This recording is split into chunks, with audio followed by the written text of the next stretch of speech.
bisikulo na talagang si Mama Mary sinabi na Mother of God siya?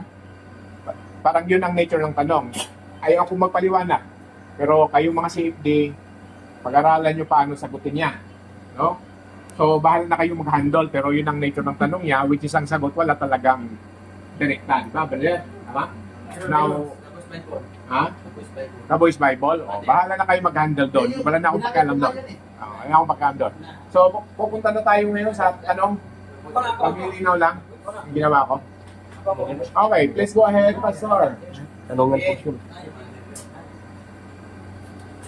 Ayon sa topic na Mother of God, yung God ba dyan, yun ba yung God na sa langit o yung God sa yung tao? Sa pananampalataya Teka muna, taruhin natin ang tanong, yung ba God sa langit o yung God na naging tao? Parang yung dalawang God na yan eh. Hindi, pakirephrase ang pangutana. I have no problem. Ang kulang, please make the question clear. Ayon sa topic, yung God dyan, yun ba yung God na Father sa taas o yung God na natatawang tao? Ay, sinabi ko na yan kanina kasi hindi ka lang nakikinig eh. Sabi ko, yung naging anak ng pag-anak ng banal na Mary Maria, yung second divine person in Holy Trinity po. Sino ba yan? Ang second divine person in the Holy Trinity. That is Jesus Christ. Hindi yung Diyos Ama, hindi po yan. Mali po yung tanong na yan. Kasi pag sinabing Mother of God, si Santa Maria ay naging ina ng Panginoong Diyos sa pangalawang persona ng banal na sampagto po. Okay, follow-up. Kung sinabi mong yan ay second person yung God na nasa topic, itong tanong ko, bakit pinangalanan niyo ng title na Mother of God? Dapat Mother of Jesus. Ngayon ka ba na mali yung dogma na pangalan? Hindi po. Mali po yung mga protestante, tama po ang Katoliko. Kasi sa aral ng Katoliko po, Jesus Christ is 100% man, 100% God. Yung aral na yung aral na Mary, Mother of Christ, aral yan ng mga erehis noong 4th century at 5th century, sinistorious po yan. Binalik po ng mga protestante ang aral na yan. Dinignan po yan ng simbahan na yung pananampalatayang si Santa Maria ay ina ni Kristo lamang, aral po yan ng mga erehis. Sinistorian po, ang historious po yan God. Next question. Last. Okay, please go ahead. May mababasa ka ba? Intra-culitra verbatim sa Biblia na yung God na yan ay pinanganak. Yung God yung God. Hindi yung Jesus Christ, yung God talaga, na big little. Ayun ka ba, mababasa ka ba? Okay po, mali po yung katanungan po sapagkat ako... Pastor no, mababasa Teka lang, mali po yung katanungan ng Mr. Moderator sapagkat pinaliwanag ko na pagsabing Mother of God, si Santa Maria ay naging ina ng pangalawang persona ng tatlo. Kaya mali po yung katanungan niya. Ipalitan mo yung tanong. Okay, facilitator time. Ako sunod. Ang reminder lang sa mga kapatid, lalo si Brother Stalwart, parang bawal talaga gamitin yun sa dito lang. Pero dun sa debate, pwede mo gamitin kasi iba naman ang audience ko dun eh. Bahala ka na. Pero dito sa atin, hindi lang natin gamitin yung salitang di ka nakikinig kasi. Hindi natin gamitin ito kasi wala naman tayong intention dito. Ako lang tatanong. Ako lang dito kasi ibang discipline natin dito pero iba naman sa labas. Dito mag-aral din tayo na mahal natin ang ating mga kasama. Tama si Pastor. Ano, tanong? Pagdating ng panahon, tayo na naman yung harap sa mga Ako lang magtatanong. Ako lang magtatanong. So ngayon, pupunta na tayo sa pangatlo magtatanong, si kapatid na Pastor Rosby Alihabo. Pastor Alihabo, you are recognized. Unang tanong, kapatid. Unang sagot po. Oh. Magtatanong talaga ako ng mabigat kasi nga po, mali yung aral yung Katoliko eh. Isa akong handog ng INC at naging ministro. Tatanungin kita, kapatid. Unang tanong, kapatid. Kasi sa tema natin, ginamit mo na pinirmahan mo, wait lang, imis pa yan eh. Hindi. Debate na po yung sa kanya. Wala Hindi. naman Oh. Anong lang din? Tanong lang yan eh. Nag-orator lang tayo Oh. eh. O, premise lang yan, kapatid. Huwag ka munang, relax ka dyan, kapatid. O, parang hindi ka man natulog kagabi, kapatid. Ito yung tanong, oh. Oh. Ito yung tanong ko, kapatid, eh. Sa ating diskusyon ngayon, pinirmahan mo eh, at lahat ng bersyon ng Biblia ay tatanggapin. Sabi mo naman, sa tema mo, na si Maria ay ina ng Diyos. Ito ang tanong, kapatid. Paano pag nabasa akong isang bersyon ng protestante sa Biblia na nagsabi, ganito ang binanggit, kapatid, si Maria ay hindi ina ng Diyos. Tatanggapin mo ito? Hindi. Sagot. Hindi ko po tatanggapin yan kasi Tanungin natin, ano bang tanong, kapatid mo na, pakiklaro muna natin para maging malinaw challenge ang kasi tanong. yan si kanya eh. Challenge kita ito, pastor eh. Debate yun. Pero, ano lang, Sinawi lang natin, ano bang tanong mo sa kapatid na... Yun kasi yung tanong ko, Pastor Sunny, as speaker of moderator. Ito kasi yung tanong ko eh. Kasi nga po, challenge ko po itong Katolikong ito na nagngangaral na maling aral. Ito yung tanong ko eh. Pinirmahan niya kasi sa diskusyon namin na si Maria ay ina ng Diyos tapos tatanggapin lahat ng bersyon ng Biblia. Paano? Pag may mabasa kong isang bersyon ng protestante, Mr. Katoliko, humarap ka. Na nagsabi, si Maria ay hindi ina ng Diyos. Tatanggapin mo ito o i-reject mo ito? Parang hindi naman tanong, kapatid. Tanong yan, pastor. Tanong yan eh. Oh, tanong yan, kapatid. Oh, sagot. Sige, sige. Okay. Hindi ko po yan tatanggapin kasi hindi niya pa binasa. Objection!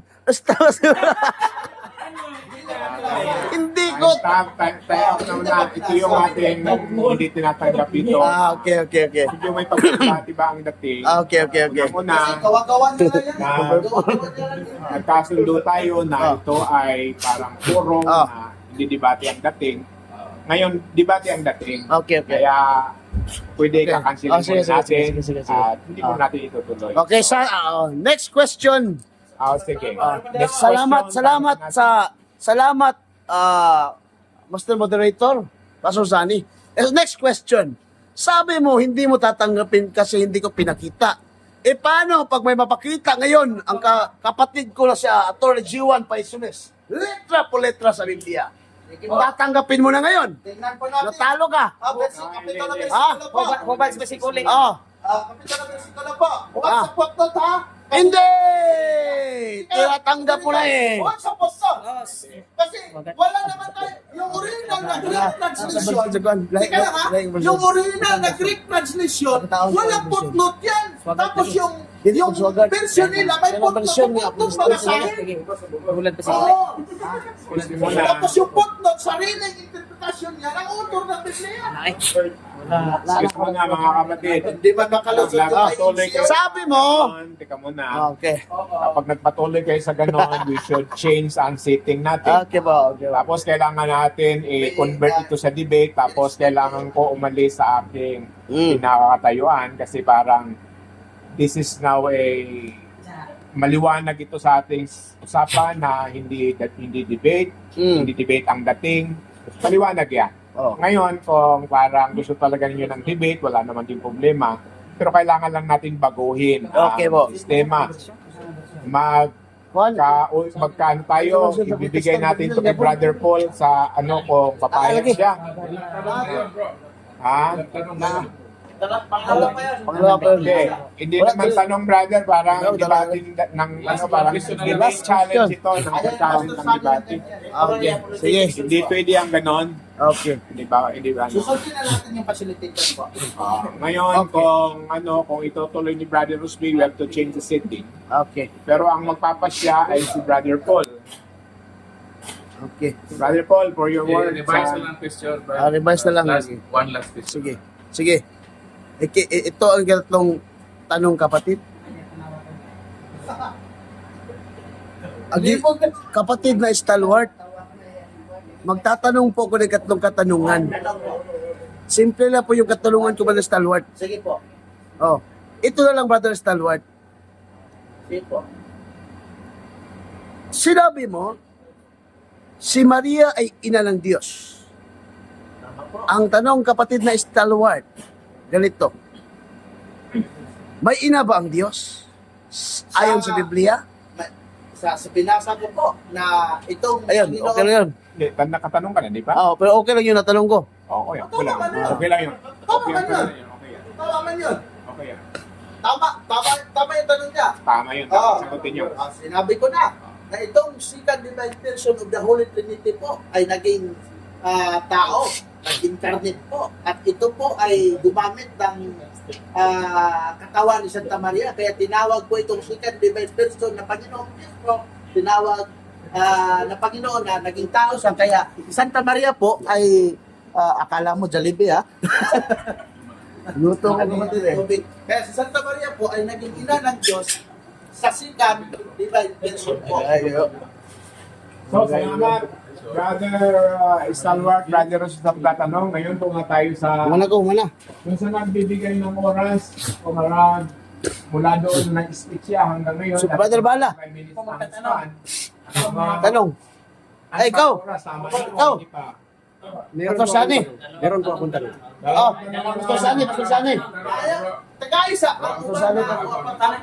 Pastor Sani, Isa-isa na. Oh, ito lang. Bagamat ano, pero mag-stick tayo sa 45 minutes. Ibig sabihin, pwede naman natin iilisan naman. Di ba naman na topic, right? Magkatanong pa Hindi, tayo. ang tanong, walang limit. Walang?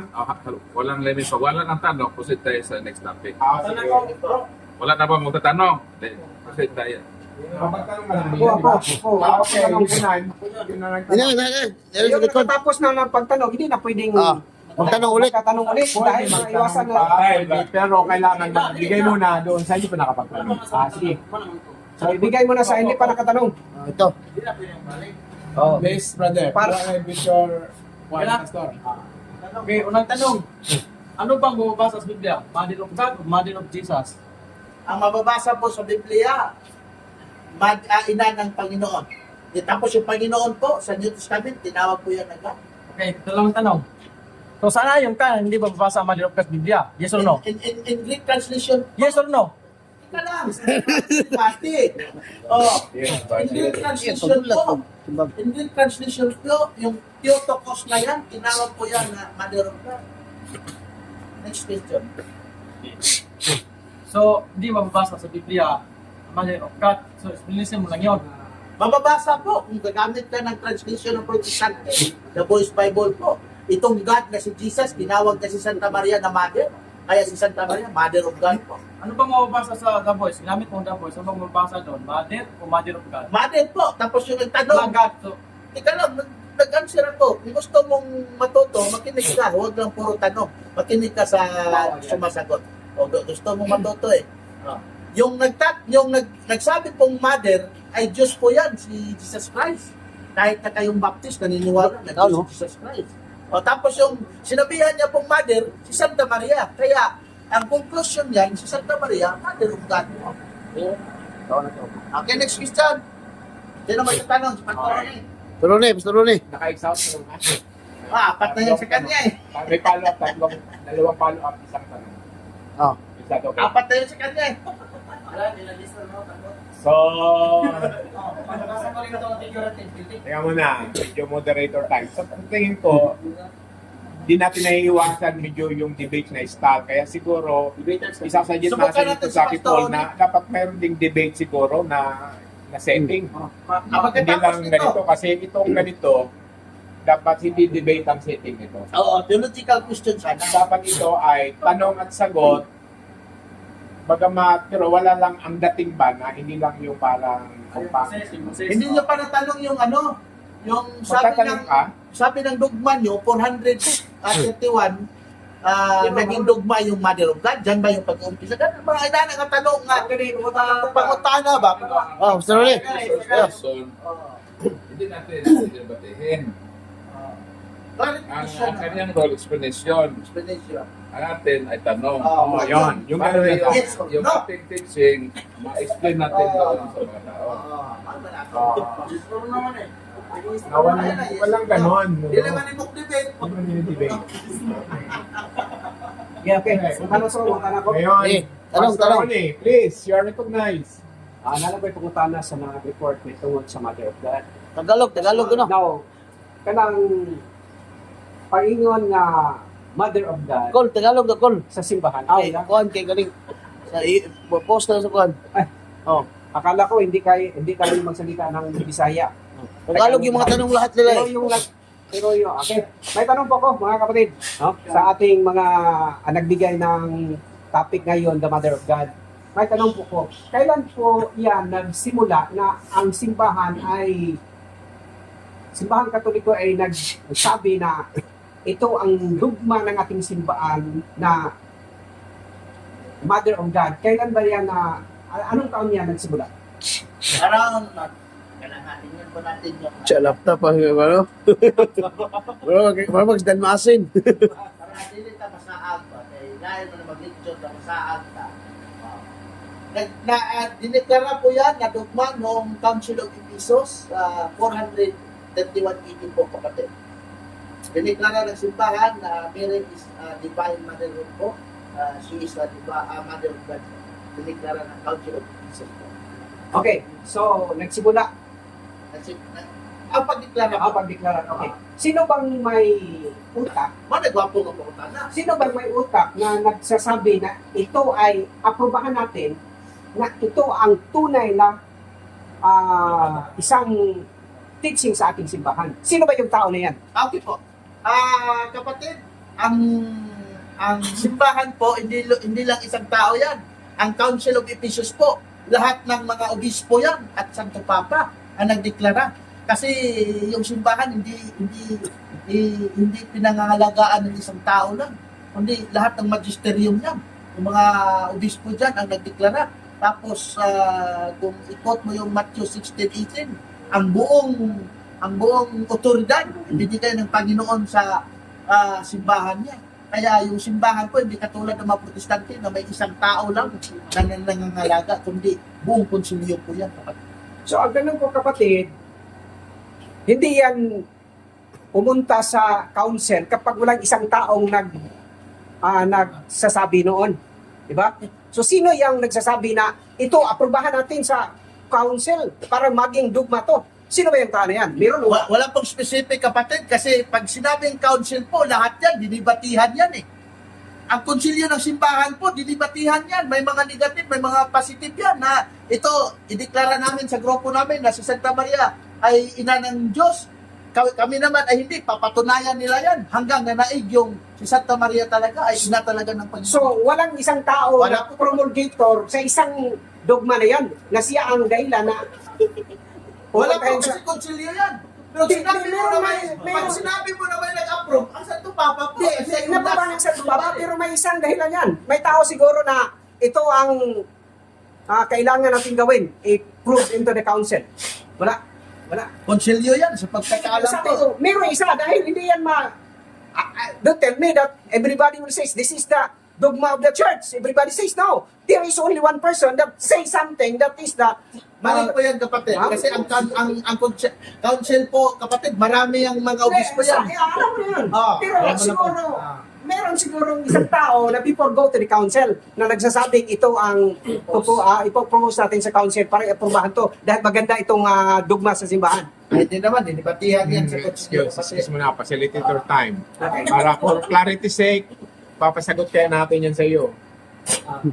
Yung tinatanong mo, ikaw rin ang sasagot. Para for our education. Okay. Sino ba yung tao na yun? Sino po yung tao na yan? Dahil nagtatanongin ka dahil. Para hindi naman masagot. Butang ikol. Unsa nung kakol? Nindot kaya kapangutana kol ba? Raise mo na eh. Nindot kaya pangutana kol. Pero nangin sana. Ang pangutan ni Pastor Ronnie, itawag siya og informative. Mali ba? Oo. Erase mo na yung erase. We will not pursue. Iba to ba? Brother Paul, you are recognized. 4:30 pabalik, merong mga heretics ba? Ang sasabi na hindi ina ng Diyos si Mama Mary, dahil may dalawang haplos na sila. Kristo. Wala, Yung haplos mga na babae. haplos na At ay pinanganak ni Mama Mary ay yung divine ang human nature, hindi ang kanyang divine. Haplos na mga. Divine. Dalawa daw si Kristo na persona. Persona bilang tao at saka persona bilang Diyos. So pinanganak ni Mama Mary yung persona sa pagkatao ni Kristo. So walang teaching na isang tao. nag-upos sa maraming panahon na si Mama Mary ay hindi ina ng Diyos. Bumangon lang na merong nangalang Nestorio, sinabi niya hindi Diyos, ina ng Diyos Mama Mary. Kaya in response, ang Council of Ephesus bumuo, pinatawag yung mga obispo, buong mundo, Ecumenical Council, para pag-usapan yung kumakalat na isyo na hindi sa ina ng Diyos. Sapagkat bago pa man si Nestorius, walang debate tungkol sa pagkat ina ng Diyos. Sapagkat walang nag-opos sa teaching ngayon. So meaning yung declaration, in response iyon sa lumitaw na heretics. Kung sino ang mga tao nag-declare, sila ang mga obispo na nagsasabi, i-officialize natin para pag mayroong mga heretiko sa pagdating ng panahon, hindi na magkagulo sapagkat mayroon na tayong official teaching kung sino ba si Mary, kinabasyan ng Diyos. So kung sino ang mga taong yon, yun ang konsilyo, yun ang magisterium. So, na-okay lang. Na ano lang yun sapagkat mayroong nag-opos. So kung walang nag-opos, walang konsilyo. So yun na. So, excuse me, wala namang tanong, Brother Paul. Ano, explanation lang yun. Explanation lang. So, Para may conclusion ba, may closure tayo. so, punta na tayo kung meron pa magtatanong kasi pwede na tayo mag-sitting ng isa pa. Pastor Bala. Brother Paul, ikaw na po lang sunod na ano, pero ikaw na po lang sunod doon. Bala na po, bala daw. So, si Brother Paul muna. Ako, magtanong ako as protestant ha. Hindi, ang sunod na magle-lecture ka. Di ako din. Magtanong Ngayon ako magtatanong as ka muna. ng Catholic. Okay. Sa turo ng simbahan Katoliko, there is only one God. Isa lang talaga ang Diyos. Ngayon, kung sabihin natin na si Maria ay ina ng Diyos, hindi ba mag-create ito ng confusion?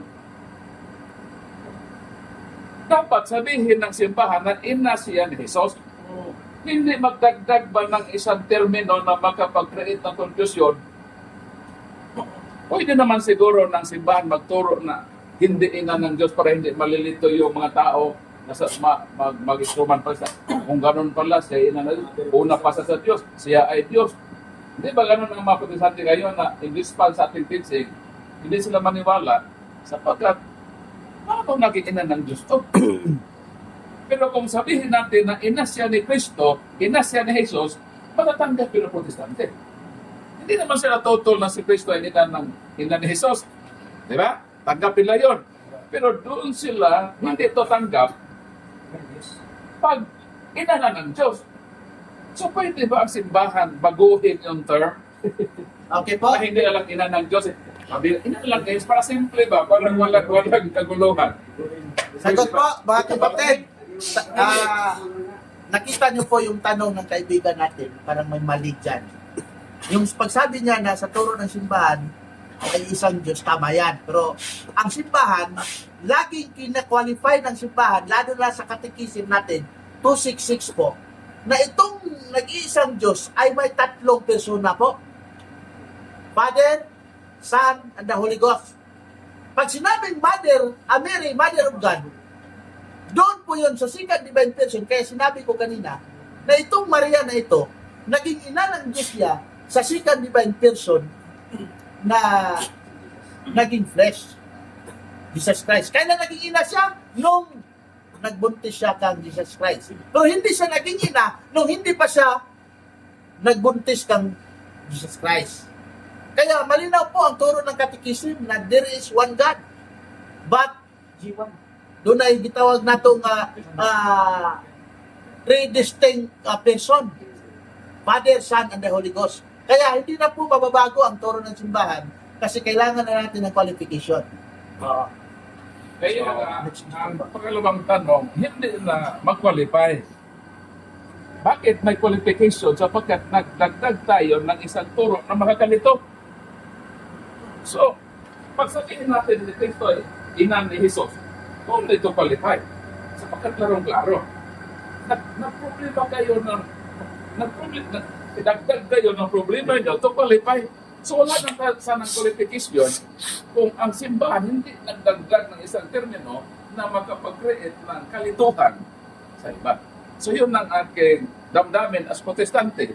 Tanggap namin na si Jesus ay si Mary, ina ni Jesus, ina siya ni Kristo, ina siya ng Panginoon, at no need to qualify sapagkat Katolik o Protestant, nagsang-ayon tayo. So kayo lang Katoliko ang naglagay ng problema sa inyo. Kayo lang pala eh. Qualify ba kayo na qualify? Na meron Ayun naman pala. turo na no need to qualify. Sagot po. Actually, kami mga Katoliko, hindi naman nalilito niyan. Kayo lang talagang protestante ang nalilito niyan. Bakit?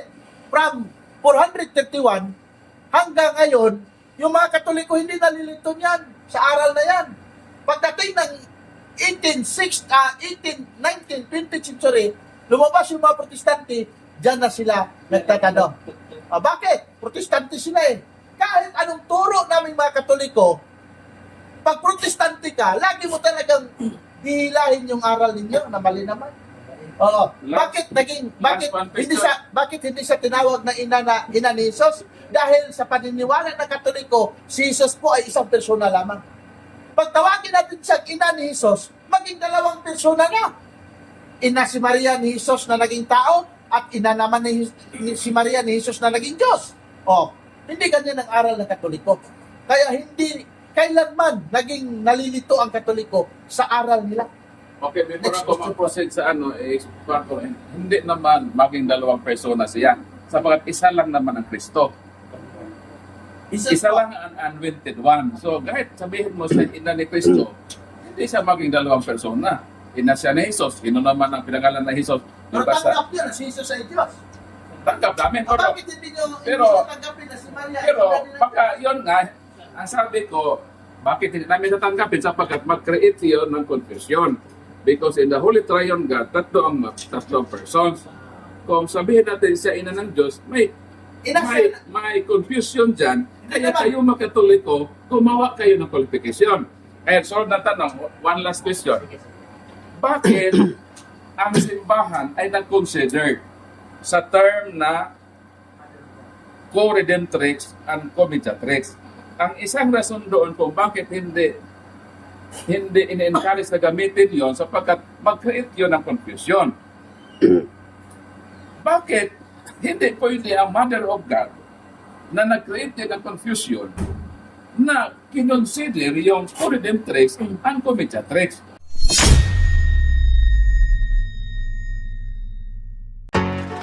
Anyone can claim the statement of the Bible because we can do a private interpretation.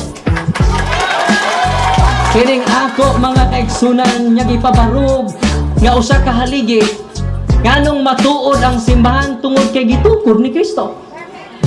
Dili tungod sa pagkamabasa, dili tungod sa karakter, dili tungod sa ngan, usara ang haligi nga kung gipabarog nganong nahimong tinuod ang simbahan Katoliko, way laing rason tinukod sa atong Ginoong Jesucristo.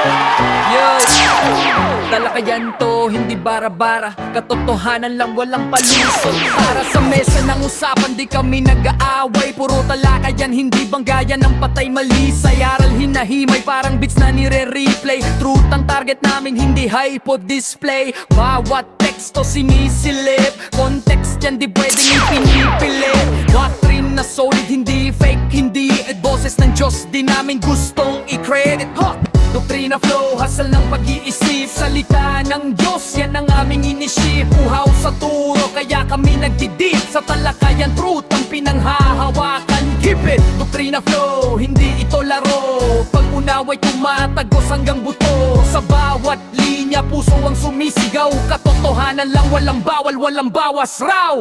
May tanong, sige lapag mo, let's go. Di kami takot sa debate na may respeto. Espiritu ang guide, parang bigtas mood ang tempo. Pag may liwanag, lahat ng shadow nagme-melo. Hindi kami nagmamahal. Nung nag-aaral lang pag may gap sa mind Sa pumuno niyan Ang Iglesia ng Diyos mula Espanya, bagong papuntang isang Pilipinas. buhay Sagot, dapat basahin ko. malinaw yan.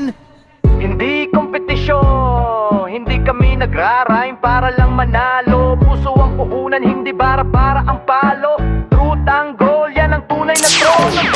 Doktrina flow, hasal ng pag-iisip. Salita ng Diyos, yan ang aming inisip. Uhaw sa turo, kaya kami nagdidig. Sa talakayan, truth ang pinanghahahakan. Keep it, doktrina flow, hanggang dulo go. Liwanag ang bit-bit, hindi ego. Sa doktrinal na usapang totoo. The pillar and foundation of the Kami ang truth bida. is the Yo! church, and the Catholic Church is the church founded by Jesus Christ. Then, asay inyong pilion.